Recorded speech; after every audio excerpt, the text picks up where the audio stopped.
باللہ من الشیطان الرجیم بسم اللہ الرحمن الرحیم رب اشرح لی صدری ویسر لی امری واحلل عقدۃ من لسانی یفقهوا قولی صلاۃ و سلام علیک یا رسول اللہ وعلی آلہ وصحبہ۔ میرے تمام بہن بھائیوں کو السلام علیکم ورحمۃ اللہ وبرکاتہ۔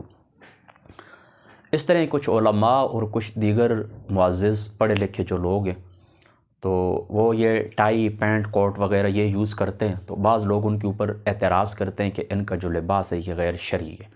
اس کے اوپر میں چند ایک منٹ آپ کے سامنے گفتگو کرتا ہوں، اور لباس کے متعلق 15-16 مسائل ہیں تو وہ میں آپ کے سامنے رکھتا ہوں، آپ اس کو ذہن کے اندر رکھ لیں۔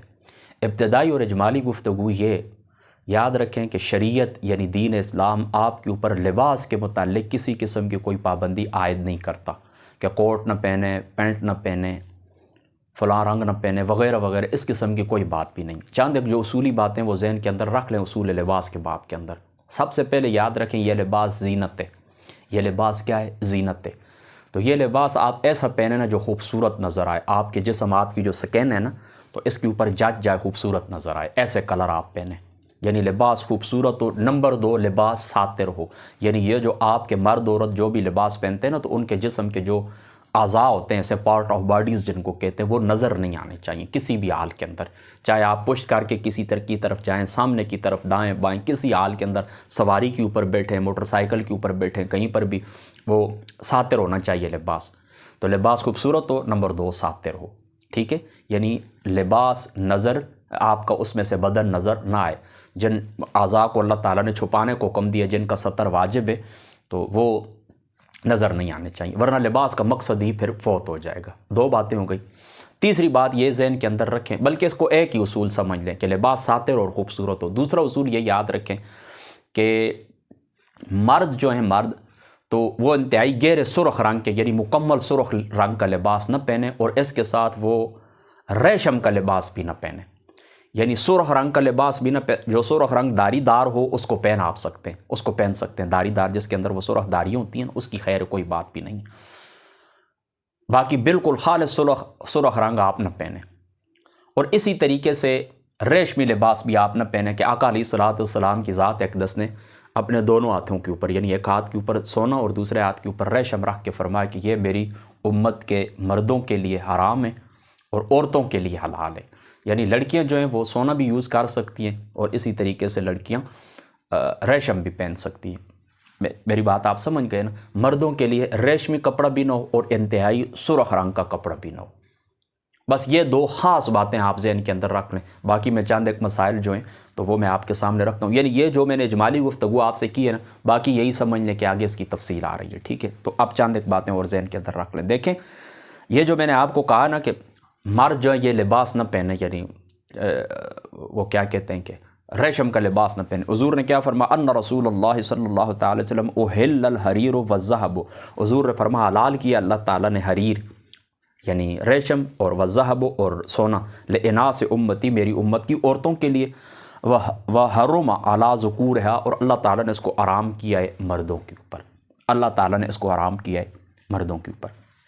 اب پہلا مسئلہ آپ سنیں۔ مسئلہ نمبر 1، ریشم پہننا حرام ہے، البتہ قلیل مقدار معاف ہے، اور قلیل مقدار 3 یا 4 انگل کے برابر ہے، یعنی کپڑا آپ نے پہن لیے 3 یا 4 انگل اس کے اندر ریشم تھا، وہ جائز ہے، اس سے زیادہ ناجائز ہے۔ کیوں کہ نبی پاک صلی اللہ تعالیٰ علیہ وسلم 3-4 انگل کے برابر ریشم سے نہیں روکتے تھے، اور آپ علیہ الصلوۃ والسلام کے بارے میں منقول ہے کہ آپ ایسا جبہ پہنتے تھے جس کا جالر ریشم کا ہوتا تھا۔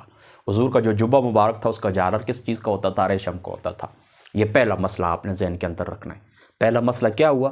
ریشم مرد نہیں پہنیں گے، لیکن اس کے اندر 3-4 انگل کا اگر کام ہو تو کوئی بات بھی نہیں۔ نمبر 2، مسئلہ نمبر 2، حریر پر تکیہ لگانا اور اس پر سونے میں امام اعظم ابو حنیفہ رضی اللہ تعالیٰ عنہ آپ کہتے ہیں کوئی مذائقہ نہیں ہے، یعنی تکیہ ریشم کا ہے تو اس کو اوپر آپ ٹیک لگا سکتے ہیں، اس کے اوپر آپ سو سکتے ہیں، کیونکہ اس میں استخفاف بالحریر ہے، کیونکہ جو چیز روندی جاتی ہے نا جس طرح تصویر کے متعلق آتا ہے تو کوئی گناہ والی بات نہیں ہے، ٹھیک ہے؟ البتہ صاحبین یہ فرماتے ہیں کہ ریشم کے اوپر تکیہ لگانا بھی درست نہیں ہے اور ان کے اوپر سونا بھی، کیونکہ حدیث شریف میں جو ممانعت ہے وہ عام ہے۔ بہرحال حضرت امام اعظم ابو حنیفہ رضی اللہ تعالیٰ عنہ آپ کا قول درست ہے۔ بہرحال پھر اس کو بھی اوائڈ کیا جائے کہ چلو آقا علیہ السلام نے ریشم کے استعمال سے منع فرمایا ہے، یعنی پہننے سے منع فرما تو چلو میں وائٹ کرتا ہوں، ریشم کو نزدیک ہی نہیں کرتا ہوں، تو یہ بات افضل ہے۔ اس لحاظ سے امام اعظم ابو حنیفہ کے جو شاگرد ہیں رضی اللہ تعالی عنہ، آپ کے جو شاگرد ہیں، تو ان کے قول کے اوپر عمل کر لیں، بس سادی سی بات ہے۔ 2 مسئلے ہو گئے۔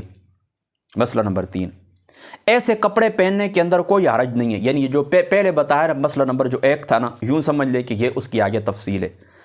جب کہ اس کا تانا ریشم کا ہو اور بانا سوت کا یا خز کا ہو۔ پھر سن لے مسئلہ نمبر 3 کیا ہے، ایسے کپڑے پہننے کے اندر کوئی حرج نہیں ہے جس کا تانا ریشم کا ہو اور بانا اس کا سوت یا خز کا ہو۔ یہ دیکھیں، تانا پتہ ہے کیا ہوتا ہے؟ کپڑے کی لمبائی، اس طرح کپڑے کی لمبائی، اور بانا ہوتا ہے کپڑے کی چوڑائی۔ کپڑے کو بننا لمبائی کے اندر اور کپڑے کو اس طرح چوڑائی کے اندر۔ تو چوڑائی کے اندر اگر ریشم یا خز کا کام نہیں ہوا، لمبائی کے اندر، اب سن لیں، اس کا تانا ریشم کا ہو اور بانا سوت یا خز کا ہو۔ اور خز کس کو کہتے ہیں؟ جس کا تانا ریشم کو ہوتا ہے اور بانا ایک آبی جانور کے بالوں کا ہوتا ہے۔ یہ کوئی آبی جانور یعنی جو دریاؤں کے اندر رہنے والے جانور ہوتے ہیں نا، تو اس کے بالوں کا ہوتا ہے اس کا بانا، اور تانا اس کا ریشم کو ہوتا ہے۔ بہرحال لمبائی کے اندر اگر ریشم ہے معمولی مقدار کے اندر، تو کوئی اس کے اندر کوئی کسی قسم کی کوئی حرج نہیں ہے، کیونکہ کپڑا تو اسی وقت کپڑا ہوتا ہے کہ بنا جائے، اور بننا بانے سے ہوتا ہے، تو بانا ہی معتبر ہے نہ کہ تانا۔ بانا یعنی بن، ٹھیک ہے، یہ چوڑائی جو ہوتی ہے نا اسی، تو اسی کے اندر یہی معتبر ہوگا۔ یعنی یہ کپڑا بنا تو داغے سے ہے یا کسی دوسری چیز سے بنائے، صوف وغیرہ سے بنائے یا دیگر بالوں سے بنائے، لیکن اس کی جو لمبائی ہے نا، لمبائی، تو اس کے اندر اگر ریشم اتنی مقدار کے اندر داریاں آ گئی ہیں تو کسی قسم کا کوئی حرج نہیں ہے۔ مسئلہ نمبر 5، 4 مسائل ہو گئے، نہیں 3، مسئلہ نمبر 4، چوتھا مسئلہ آپ ذہن کے اندر یہ رکھیں، لڑائی کے وقت یعنی یہ جو کپڑا ہے جس کا تانا ریشم کا تھا، اب اس کے الٹ کر لیں، اس کا بانا ریشم کا ہے، تو ایسا کپڑا یعنی بانا بننے سے ہے نا، بانا بننے سے، تو بننے کا اعتبار کیا جائے گا، بانے کا اعتبار کیا جائے گا۔ تو بانا اگر ریشم کا ہے، تانا نہیں ہے، تانا اسی طرح ہی ہے، تاگے کا ہے، بانا ریشم کا ہے، تو آیا یہ لباس پھر لڑائی کے اندر یعنی بالاتفاق اس کا پہننا تو حرام ہے، اس کے اوپر اتفاق ہے، لیکن آیا ایسا کپڑا لڑائی کے اندر بھی یوز کیا جا سکتا ہے؟ تو بعض علماء کی رائے یہ ہے کہ لڑائی کے اندر ریشم کا کپڑا پہننے کے اندر کوئی حرج نہیں ہے، لڑائی کے اندر ریشم کا کپڑا پہننے میں کوئی حرج نہیں ہے۔ آپ اس بات کو ذہن کے اندر رکھیں، لڑائی کے اندر، ٹھیک ہے، جس وقت آپ کی جنگ ہو گئی، اور جنگ بھی اس طرح نہیں آج کل کی نہیں، وہ جو تلواروں والی جنگ ہوتی ہے، اس کی وجہ یہ ہوتی ہے کہ اس کے اوپر تلوار اتنی آسانی سے نہیں چل سکتی، اور دشمن کو بھی ہیبت ہوتی ہے۔ تو صاحبین کے نزدیک لڑائی کے وقت پہننے میں کوئی حرج نہیں ہے، اس لیے کہ لڑائی میں اس کی ضرورت ہوتی ہے، اس کو تلوار نہیں کاٹتی، اور دشمن کے اوپر بھی اس کی ہیبت ہوتی ہے۔ ابو حنیفہ صاحب رضی اللہ تعالیٰ عنہ آپ فرماتے ہیں کہ لڑائی کے وقت بھی اس کا پہننا مکروہ ہے، کیونکہ آقا علیہ الصلوۃ والسلام کی ذات مقدسہ نے ریشم کے پہننے کو مطلقاً منع فرمایا ہے۔ اب آپ سمجھ گئے نا، کپڑا بنا ہوا ریشم سے، تانا بے شک اس کا جو ہے وہ عام داغے کا ہو، ایسا کپڑا عام حالات کے اندر پہننا بالکل حرام ہے۔ لڑائی کے وقت اختلاف ہے، امام اعظم ابو حنیفہ رضی اللہ تعالیٰ عنہ آپ اس کو مطلقاً حرام قرار دیتے ہیں کہ آقا علیہ الصلوۃ والسلام نے مطلقاً اس کے پہننے سے منع فرمائے، اور صاحبین اس لیے اجازت دیتے ہیں کہ ایک تو لڑائی کے میدان کے اندر دشمن کے اوپر ہیبت بھی پڑ جاتی ہے، اور اس کو تلوار کاٹتی بھی نہیں ہے۔ اب آپ سمجھ گئے نا۔ اور فتویٰ کس کے قول کے اوپر ہے؟ فتویٰ امام اعظم ابو حنیفہ کے قول کے اوپر، لما فی الہندی ولا بأس بلبس الحریر والدیباج فی الحرب وقیل یکرہ وهو الاصح، اور کہا گیا کہ یہ مکروہ، یعنی ابو حنیفہ صاحب نے کہا ہے کہ مکروہ ہے، تو کہتے ہیں کہ اصح یہی ہے، یعنی اصح کیا ہے کہ لڑائی کے اندر بھی اس کا استعمال نہ کیا جائے۔ درود شریف پڑھیں، بسم اللہ۔ یہ 4 مسئلے میں نے آپ کے سامنے بیان کر دیا۔ 5واں مسئلہ یہ یاد رکھیں، علاج کے لیے اس کو پہنا جا سکتا ہے، علاج کے لیے کیا کر دیا جاتا ہے، اس کو پہنا جا سکتا ہے۔ اللہ اکبر۔ حضور علیہ الصلوۃ والسلام نے بعض صحابہ کو اس کے پہننے کی اجازت دی تھی۔ لڑائی علاج مثال کے طور پر جسم کے اوپر کچھ ایسے پھوڑے پھنسیاں وغیرہ، وہ دانے پمپل وغیرہ ہوتے ہیں، وہ نکل آتے ہیں نا، جس طرح وہ پاؤڈر ہوتے ہیں نا مختلف قسم کے، آپ جسم کے اوپر یوز کرتے ہیں، تو کبھی کبھی اس طرح نہیں، یہ ریشم جو ہوتے ہیں یہ پاؤڈر کا کام کرتی ہے، یعنی ان دانوں کے اوپر آپ وہ کپڑا پہن لینا تو خیریت ہو جاتی ہے۔ لیکن کوئی ماہر طبیب جو ڈاکٹر ہوتے ہیں نا، وہ آپ کو کہیں کہ آپ ریشم کا لباس پہن، تو وہ یعنی اضطراری مسائل کے اندر آ جائے گا، ٹھیک ہے؟ یعنی آپ نے اختیار سے نہیں پہنے بلکہ ایک اضطرار ہے، اور اضطرار کے وقت تو آپ کو پتہ ہے شراب کباب بھی حلال ہو ہی جاتا ہے ضرورت کے تحت، تو یہ ایک اضطراری صورت ہوتی ہے جس سے پھر جو قطعی احکام ہوتے ہیں وہ بھی عند ضرورت اٹھ جاتے ہیں، لیکن اضطراری کیفیت یہی ہو سکتی ہے کہ جہاں پر جان جانے کا خطر ہوتا ہے، یا بیماری کے بڑھنے کا خطر ہوتا ہے، یا مال کی تباہی کا خطرہ ہوتا ہے، عزت کے اوپر معاملہ آ جاتا ہے، یہ قطعی احکام پھر ایسے مقام کے اوپر آ کے اٹھ جاتے ہیں عارضی طور کے اوپر، لیکن صرف کہ جتنی اس سے ضرورت پوری ہو جائے بس، ٹھیک ہے؟ تو اس کو بھی آپ نے ذہن کے اندر رکھنا ہے کہ یعنی علاج کے لیے ریشم کو پہنا جا سکتا ہے، ویسے نہیں۔ اچھا، یہ کتنے مسائل ہو گئے؟ 5۔ اب مسئلہ نمبر 6، مسئلہ نمبر 6 یہ ہے کہ مصنوعی قسم کا جو ریشم آج کل آتے ہیں نا، مصنوعی قسم کو وہ ہوتا ہے، ویسے یعنی اوپر سے ان کے جو کلر ہوتے ہیں نا، یا آپ یوں سمجھیں کہ ان کا جو ٹف ہوتا ہے، یا سٹف اس کو کہتے ہیں، کیا کہتے ہیں، وہ بظاہری صورت کے اندر وہ جو ہوتا ہے تو وہ ریشم کا، حقیقت کے اندر وہ ریشم نہیں ہوتا، اس کا استعمال آپ کر سکتے ہیں، یعنی ریشم ہی ہو خالص، یعنی یہ بات پایا تحقیق تک پہنچ گئی، یہ بالکل خالص ریشم کا ہے، پھر اس کا پہننا آرام ہے۔ اوپر جس طرح وہ ملمسازی سی ہوتی ہے نا، جس طرح سونے کا پانی چڑھا دیتے ہیں چاندی کا، اس کے اندر کوئی حرج بھی نہیں ہے۔ 6 مسائل ہو گئے۔ اچھا، اب یہاں پر چند ایک باتیں اور بھی ذہن کے اندر رکھ لیں، چند ایک باتیں اور۔ میں نے آپ کو یہ کہا نا کہ اصول لباس کے اندر آپ یہ بات یاد رکھ لیں کہ لباس ساتر ہونا چاہیے اور خوبصورت ہونا چاہیے۔ اب اس کی تفصیل سن لیں۔ لباس اتنا چھوٹا، باریک اور چست نہ ہو کہ اعضاء ظاہر ہو جائیں، یعنی جن کا چھپانا واجب ہے، بلکہ لباس ایسا ہونا چاہیے کہ ستر پوشی ہو جائے۔ ایک بات ہو گئی، یہ میں نے آپ کو بتائی ہے۔ لباس میں کافروں اور فاسقوں کی نقالی اور تشبہ سے احتراز کریں، یعنی ایسی صورت یہ دیکھیں بعض ایسے لباس ہوتے ہیں نا کہ وہ ایک قوم کا شعار بن جاتے ہیں، اس سے بچنا چاہیے۔ کفر پھر بھی نہیں ہے، کفر وہی ہے کہ جس وقت آپ ان کا مذہبی جو شعار ہوتا ہے نا، مذہبی، وہ اختیار کریں گے تو بندہ کفر کے اندر داخل ہو جاتا ہے، یعنی وہ ان کے مذہب کا شعار ہوتا ہے، اور اس سے پھر آپ یوں کر رہے ہوتے ہیں کہ دین اسلام کی بنیاد آپ گرا رہے ہوتے ہیں۔ باقی بظاہر اس طرح وضع قطع جو ہوتی ہے تو اس کے اندر بھی ایوائڈ کرنا ہی چاہیے، لیکن بشرطے کہ اس وقت کہ جس وقت ان کا وہ لباس خاص قسم کا وہ واقعی ان کا ٹرینڈ بن چکا ہو، دنیاوی ضرورت کے لیے کرتے ہیں، کاروبار کے لیے کرتے ہیں، ویسے کوئی فیشن ہے، اسے پرہیز ہی کرنا چاہیے۔ بہرحال کریں تو پھر بھی گناہ والی کوئی بات بھی نہیں، کیونکہ گناہ والی بات یا حرام یا کفر تب بھی کہلایا جائے گا کہ جب وہ ان کا مذہبی شعار ہو۔ اب یہ جس لباس کے متعلق آپ کوٹ یا پینٹ وغیرہ کہتے ہیں، یہ تو اب ظاہری سی بات ہے کہ عام ہو گیا ہے، یعنی ان کے ساتھ خاص نہیں رہا کہ یہ انگریزوں کا لباس ہے، یہ یہودیوں کا ہے، نصارہ کا ہے، خاص تو نہیں ان کے ساتھ۔ لہذا جو چیز پہلے انہوں نے اختیار کیا نا، پھر وہ اس طرح پھیل گئی ہے کہ ہر قوم نے اس کا استعمال شروع کر دیا، تو وہ خاص نہیں رہتی، پھر وہ اس کا استعمال عموم کے درجے کے اندر آتا ہے۔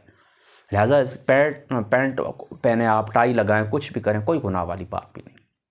سمجھ گئے آپ؟ لباس متکبرانہ بھی نہیں ہونا چاہیے، یعنی ایسا لباس نہ کہ جس کے اندر تکبر کی بو آئے، اس طرح بھی نہیں ہونا چاہیے۔ ہوتے ہیں نا بعض لباس متکبرانہ لوگ پہن لیتے ہیں، پھر ان کے اندر ان کی عقل، ٹور، چال وہ بدماشوں والی ہوتی ہے، اس طرح بھی نہیں ہونا چاہیے، اس کو بھی آپ نے ذہن کے اندر رکھنا ہے۔ اور اسی طریقے سے یاد رکھیں، مالدار آدمی گھٹیا لباس پہنے انتہائی، یعنی کروڑوں پتی ہے، کئی لوگوں کو میں نے دیکھا ہے وہ ایسا کرتے ہیں، امیر ترین ہوتے ہیں، زکوٰۃ کے فارم کے اوپر اپنا علاج کراتے ہیں کپڑے، یہ بالکل گناہ والی بات ہے۔ حدیث پاک کا مفہوم یہ کہ جو نعمت اللہ تعالیٰ کی ذات پاک تمہیں عطا کرے تو لازماً اس کا اثر تمہارے بدن کے اوپر نظر آنا چاہیے۔ ہاں، لباس کی یہ تقسیم ضرور کریں کہ ایک لباس ایسا ہونا چاہیے اچھے اعلیٰ لوگوں کے اندر، جو VIP قسم کے لوگ ہوتے ہیں تو ان کے برابر بھی ہونا چاہیے۔ عام لوگوں کے اندر بیٹھیں تو تھوڑا کمزور لباس ہو، گھر کے لیے الگ لباس ہو آپ کا، اور اسی طریقے، لیکن بالکل اتنا گھٹیا نہ ہو، اتنا کمزور نہ ہو کہ امیر جو آدمی ہوتا ہے تو اس طرح محسوس ہو کہ جس طرح یہ اللہ تعالیٰ کی نعمت کو چھپانے والی بات آ جاتی ہے اور ناشکری کی ایک صورت پیدا ہو جاتی ہے، اس سے بھی آپ نے پرہیز کرنا ہے۔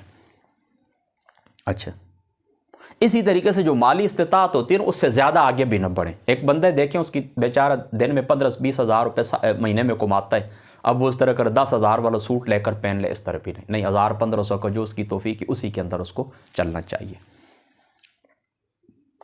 اچھا، شلوار، تہبند، پائجامہ وغیرہ یہ لباس پہنتے وقت مرد جو ہیں تو ان کو اتنا نیچا نہ کریں کہ یہ ٹخنے وغیرہ چھپ جائیں، یعنی ٹخنے آپ کے ننگے ہی رہنے چاہیے۔ پسندیدہ لباس آقا علیہ السلام کے فرمان کے مطابق سفید ہے، سفید قمیض پہننا بھی حضور سے ثابت ہے، قمیض اور ازار کا آپ استعمال کریں۔ شلوار جو ہوتی ہے یہ ازار کے قائم مقام ہوتی ہے، تو شلوار قمیض